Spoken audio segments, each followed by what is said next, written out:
Are you an ambitious attorney who is ready to build a life that you cannot wait to wake up for? Then you're in the right place. Welcome to Powerhouse Lawyers, a podcast for the powerhouse in each of us. I'm your host, Erin Gerner. And if you're ready to practice law differently, let's go.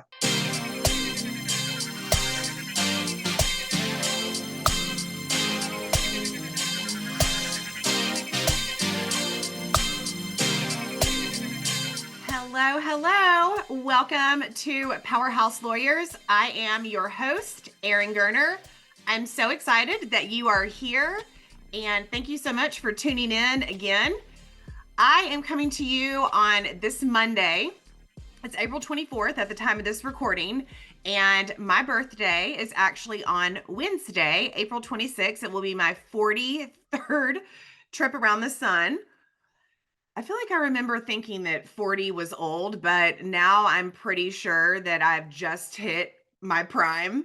I mean, I'm ready to go. There's so much more that I'm wanting to do and know that I'm capable of doing. So, age is just a number, right? So, I actually put together this podcast episode off the cuff. And the reason being is because I'd been driving back in the car. The car has become my new sanctuary and my place to think and where my most creative thoughts happen because I'm writing in silence. I purposely turn off the radio or a podcast, I turn off all the noise, and I just drive. And I sit there with my thoughts and pay attention to them. And I mean, yeah, sometimes I'm off in la la land, but this morning I just could not help but reflect on the last 365 days and just how incredible and how much stuff has happened and all this crazy, amazing stuff. But there has been so much change, so much change. So I was thinking about how much has changed, all that has happened in the last 365 days. I mean, honestly, our family and myself personally have experienced more change in the last year than we have for sure as a family ever. And me, maybe since I brought my babies home. Um, I mentioned in the first episode that my husband and I recently moved from Dallas, Texas. We lived in Dallas for almost 16 years. We sold the house that we had lived in. We bought that house 6 months after and moved in 6 months after we got married. So we lived in that house our entire marriage, pretty much. We brought both of our babies home to that house. We raised our babies in that house, and we were in that community for a really, really long time. But we decided, actually, this was kind of my decision to pack it up, to sell our house, and to move about 60 miles east to a brand new town, a town where I personally didn't know that many people. We have family out here, which was why, is the caveat of why we came out this direction. But my kids didn't know anybody. They are going to a brand new school. They had to make brand new friends. I'm having to make brand new friends. Yes, I've got lots of family out here, but I've had to make new friends. Same for my husband. We're in a new house, in a new town. Every single thing is new, but all of us are thriving. And I think back to other times in my life where there has not been massive change happening, but there has been change happening. And I was crumbling, our family was crumbling, my husband and I were fighting, all of the things. But that has been the exact opposite of what has happened in the last year. The girls are thriving. I mean, they are not just excited, they are thriving. They have just both matured. You would not even know that this was their first year here. They have just fit right in like they've always been here, are excelling at sports and just having fun and making friends and just being kids out in the country. And it's amazing. My husband and I's marriage is stronger than ever. We are debt free for the first time in a really long time. I just, so much positive has happened amidst all of the change. And I couldn't help but think as I'm driving in the car with my TENS unit on my back to remind me that I am indeed no longer in my 20s. But I'm driving down the road and I'm thinking, why is that? Like, what has happened? What were common themes in my mindset? What were common, mindset shifts? What were common perspective shifts? What was happening in my mind, in my life, the work I was doing, the place where I am?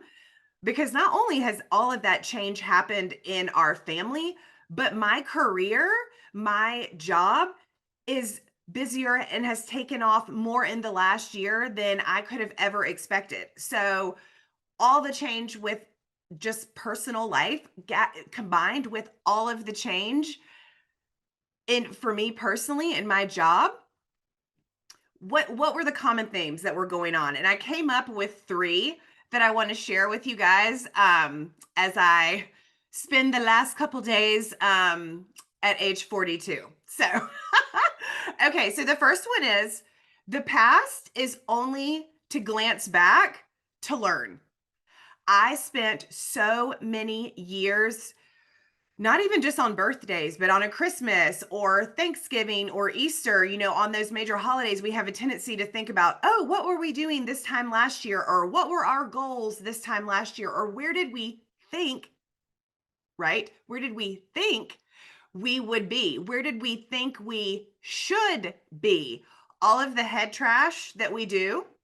I lived in that space for a really long time and would go, oh, I didn't accomplish X goal, or I thought Y was going to happen this year and it didn't, or I had the expectation that X, Y, and Z was going to be a certain way in this amount of time and it's not.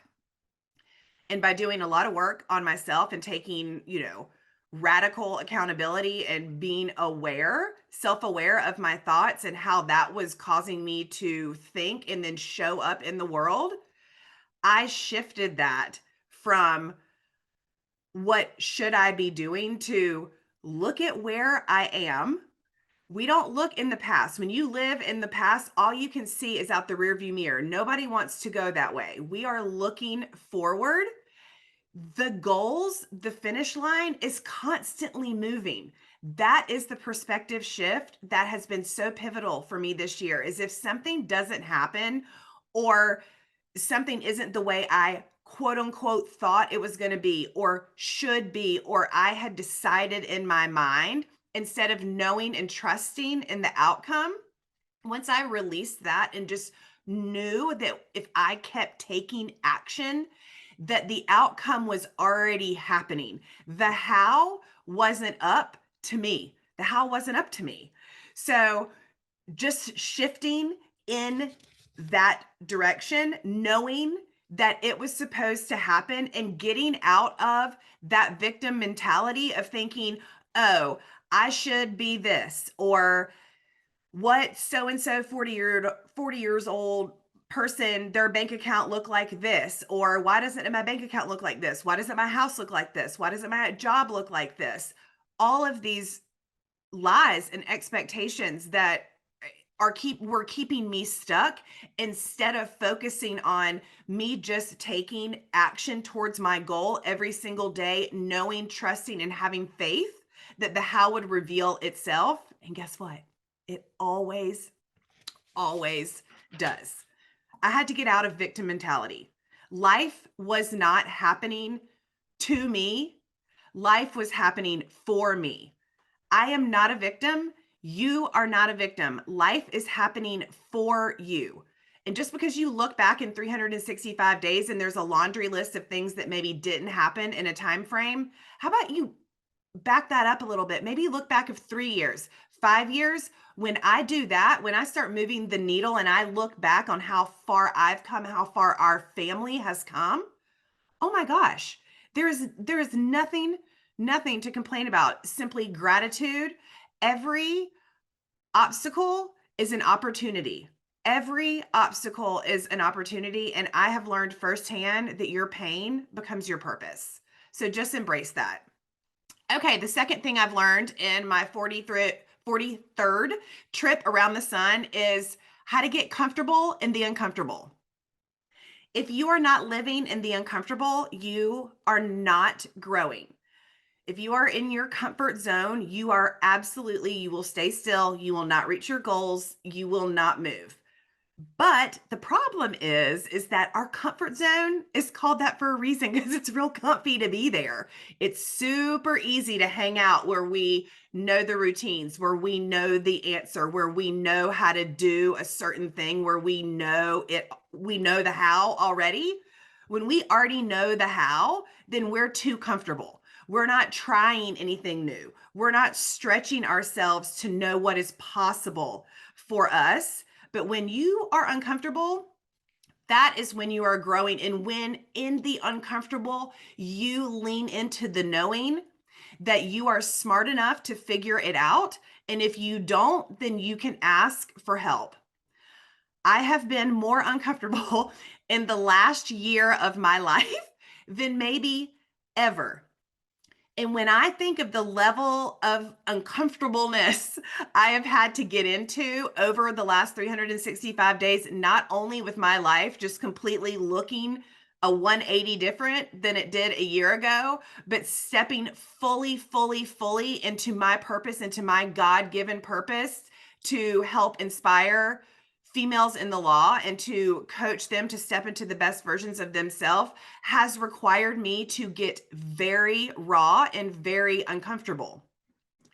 And if I had not done all the work that I had done and been able to coach myself and been able to take radical accountability, to have awareness of my thoughts, to not judge them, but to use them as information, if I didn't have that ability to coach myself, 100% I would have quit. Like there's no chance. The grit is built in the uncomfortableness. When you don't quit and you keep going despite not knowing the how, despite having to pivot, despite things not turning out or showing up the way you thought, but you keep going despite that, knowing and having unshakable belief in where you're going, that uncomfortable, you embrace that. Because what's on the other side of uncomfortable is clarity. And you are going to continue to be uncomfortable the more you grow and the more that you embrace it and not judge it and not hide from it and not run from it. The breakthrough on the other side of the uncomfortable is freaking mind blowing. And also just leaning into the fact that it's not going to be perfect and knowing that being uncomfortable, sometimes you're like, ugh, today was not an awesome day, or yet today you were winning. You're not going to win every single day. The real work is just coaching yourself through the days where you're super uncomfortable and you don't want to move forward and you're super scared. It's doing it anyway. And what is the third thing I have learned over the last year? It's okay to change. It's okay to pivot. It's okay to change your mind. It's okay to change your job. It's okay to change a routine. It's okay to change your perspective. It is okay to want different. I am a recovering perfectionist. If you can see me on YouTube, I'm raising my hand, so I am there with you. A recovering people pleaser. It is something I coach myself on regularly and that I am working through. But I spent the majority of my adulthood thinking and believing, telling myself a lie that it was not okay to change, that it is not okay to walk away from the law. It was not okay to have my family as a priority. It was not okay to take a non traditional path. All of those things were somehow not okay because I was living up to other people's expectations, shooting myself, believing these lies and these stories instead of leaning into and knowing where I was going and trusting in my ability and my gifts. Life is all about pivots. I have learned that more in the last year than I've maybe learned my entire life. Life is about pivots, and that's okay. When you have the courage to pivot and embrace where you are and do it imperfectly and just take messy action, you are going to win. I promise you. 95% of the population turns around and goes in the other direction when life gets uncomfortable, when they decide they want to level up and it gets hard and they get really wiggly and don't want to do something and they don't know how. 95% of people don't quit. I did not quit. You are not the 95%. If you have listened this far in the podcast, you are in the 5%. So that is what I want to leave you with today is those 3 lessons. It's okay to change. And the past is only to glance back, to learn from, and for information. If you loved this episode, if this episode resonated with you, I would love if you would take a screenshot, tag me on social media at Erin Gerner. Be sure to follow our podcast on Apple or Spotify or wherever you catch your podcasts. And if you really loved this episode, I know that you are the type of woman who wants to see other women win. You wouldn't have listened this far if you didn't. Share it with a fellow sister in the law, somebody who needs to hear this message. By doing so, you're letting them know that they're not alone. And maybe this was something that they needed to hear today. So, happy. I'm wishing myself a happy birthday on the podcast. But I am just so excited about the next year. I'm just humbled in gratitude for everything that God has blessed my life with and will continue to have his hand in. And I'm excited to learn and grow with each one of you guys during this podcast. So let's go. I'll see you next time.